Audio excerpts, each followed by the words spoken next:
शर्मिष्ठा पानोली के द्वारा प्रोफेट मोहम्मद सल्लल्लाहु अलैहि वसल्लम पर गलत टिप्पणी और अपशब्द बयान के साथ वीडियो बनाने को लेकर देश भर में मुस्लिम समुदाय के बीच गुस्सा देखने को मिल रहा है।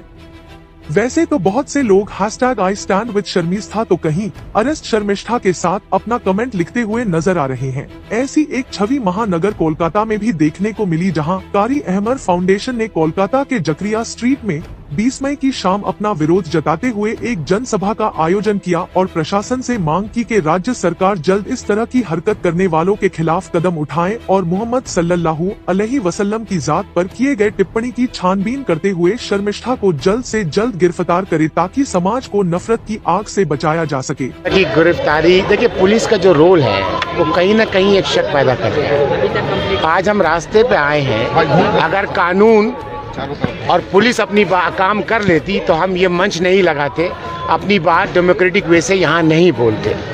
तो कहीं ना कहीं पुलिस अपना रोल नहीं निभा रही है, सिर्फ बातें हो रही हैं, एक्शन में कुछ नहीं दिख रहा। आप सोचिए, एक आदमी को खोजने के लिए तो आपको दिल्ली और बॉम्बे का बहाना होना होगा।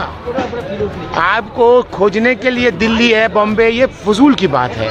आपको पता है कि किसकी साइकिल का कौन बेल्ट तोड़ा है और साइकिल लेके कौन भागा, ये तमाम चीज़ आपके पास में इन्फॉर्मल लोग हैं। आपके पास शर्मिष्ठा का एड्रेस नहीं है। मुझे अफसोस है कि पुलिस अपना रोल क्यों नहीं निभा रही है। इस्लाम का इजी टारगेट बन गया, कुछ भी होता है इस्लाम के दिन को जो नहीं, दरअसल बात ये है कि हम अपने नौजवान साथियों से, अपने तमाम हिंदू भाई से, नॉन मुस्लिम भाई से एक बात कहना चाहते हैं।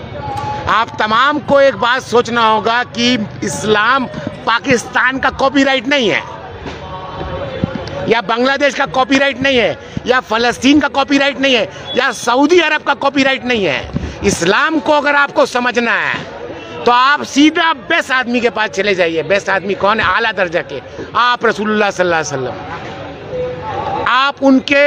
आप उनका बायोग्राफी पढ़ लीजिए, आपको इस्लाम समझ में आ जाएगा। उससे पहले कितने ही मसलियत वो लड़कियों के साथ होता था, लड़कियों को दफन कर दिया था। जिंदा रहने का, जिंदगी देने का नाम इस्लाम है औरतों को।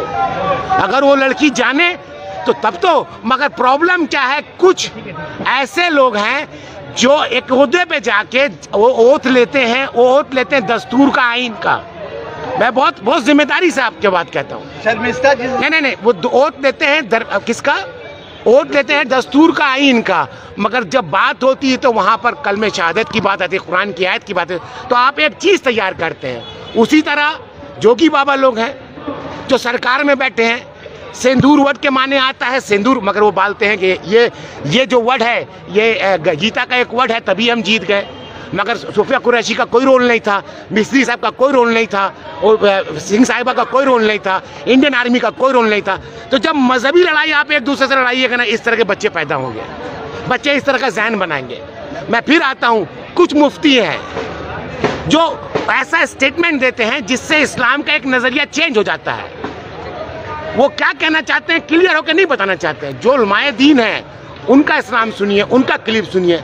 आप लोग कुछ पर्टिकुलर, वो तमाम लोग उसी तरह से अपने आप को फेमस करने के लिए ये तमाम मिसगाइड होता है और आपके जहन में एक चीज़ तैयार हो जाता है। तो ये छोटी छोटी जिम्मेदारियां समाज में सब जगह है, चाहे वो नॉन मुस्लिम जो भाइयों को बोलिएगा, वो भी कर उसी तरह उनके धर्म गुरु कर रहे हैं। हमारे भी कुछ मुफ्ती हैं जो गलत काम कर रहे हैं, जो बॉर्डर पार से, इस बॉर्डर से नहीं, बॉर्डर पार से कर रहे हैं, और वो एक जहन बनाते हैं हमारे नौजवानों का कि इस्लाम इस तरह। फिर आता हूँ, इस्लाम किसी के बापूती नहीं है, किसी मुल्क की बापूती नहीं है।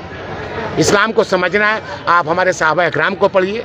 आप इस्लाम को समझना है, अगर सबसे टॉप को पढ़ना है तो आप रसूलुल्लाह सल्लल्लाहु अलैहि वसल्लम को पढ़िए, उनको जानिए उनकी ज़िंदगी क्या है, और कुरान को माने के साथ पढ़िए तो आपको समझ में आ जाएगा।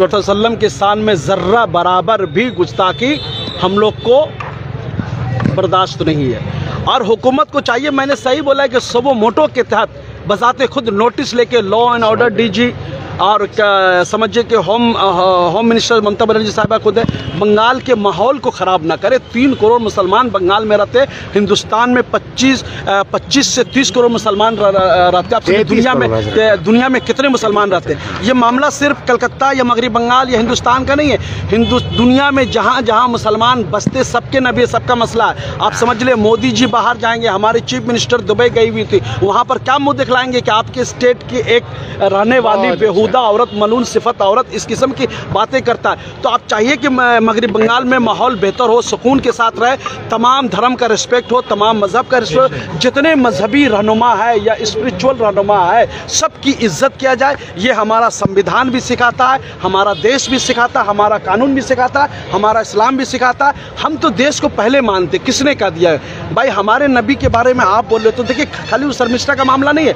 मैंने बोला है कि अर्जुन सिंह के खिलाफ भी सुबह मोटो के तहत एफआईआर दर्ज होना चाहिए। नाजिया गुप्ता, आप लोग मैंने पहले अपने मीडिया के भाइयों से बोल दिया, नाजिया गुप्ता बोलिएगा। वो शादी कर चुकी है, वो इस्लाम से खारिज हो चुकी है, वो मुर्तिद हो चुकी है। आप लोग समझिए, उसको पर्दाफाश कीजिए कि ये हिंदू है, हिंदू है, हिंदू है। और ये हिंदू वो हिंदू जो सनातन का हिंदू नहीं है, वो हिंदुत्वा का हिंदू है। उर्दा इसका स्ट्रिंग ऑपरेशन करके आप लोग मीडिया में न्यूज़ लगाइए कि वो नाजिया गुप्ता है, मुसलमानों का नाम रखे। अच्छा। बीजेपी आज तक उसको पत्ता नहीं दे रही, आरएसएस पत्ता नहीं दे रही, मुंह नहीं दे रही। किस लिए? वो सिर्फ चाहती है कि हम गोद में जाके बैठ जाए, फला ओहदा मिल जाए। अरे इसको तो आप जानते हैं ना, ये बगल में 10 कदम की दूरी पे सिराज बिल्डिंग में, यहाँ के लोगों ने मार के भगाया था। सिराज बिल्डिंग में मछुआ में रहती थी, खोलाबाड़ी में रहती थी, उसका क्या कैरेक्टर है ना, हम लोग बहुत अच्छी तरह जानते। जब देखिए, आपने जो सवाल किया है कि क्या आरएसएस के इसमें काम कर रही, काम नहीं कर रही, दौड़ रही है। आरएसएस के सारे एजेंडे पे ममता बनर्जी, उनकी सरकार चल रही है। पुलिस मंत्री ममता बनर्जी खुद है। उसके बावजूद अगर मैं आपको ये कह रहा हूँ, ये बात अगर किसी भी धर्म के बारे में या फिर किसी मिनिस्टर के बारे में, सरकार के बारे में अगर कोई नाम में अगर मुसलमान लग जाता, अगर किसी मुसलमान ने सिर्फ सरकार के बारे में कहा होता, भगवान के बारे में नहीं, अब तक वो जेल के सलाखों में होता और ना जाने कितनी धारा लग जाती। बिल्कुल। तो इस चीज़ को आपको हमको समझना पड़ेगा। सिर्फ बेवकूफ़ बनाने से इस कौम को नहीं चलेगा। और एक बात हमेशा याद रखें, हम हर कुछ बर्दाश्त कर सकते हैं, आप हमें जो करना है कीजिए, हम लोगों पे जुल्म कर लीजिए, हमें बेवकूफ़ बना लीजिए, मगर प्रॉफिट मोहम्मद सल्लल्लाहु अलैहि वसल्लम के शान में कोई भी गुस्ताखी करेगा, वो चाहे पीएम हो, सीएम हो या दुनिया का कोई भी बड़ा डॉन हो, उसे बर्दाश्त नहीं किया जाए।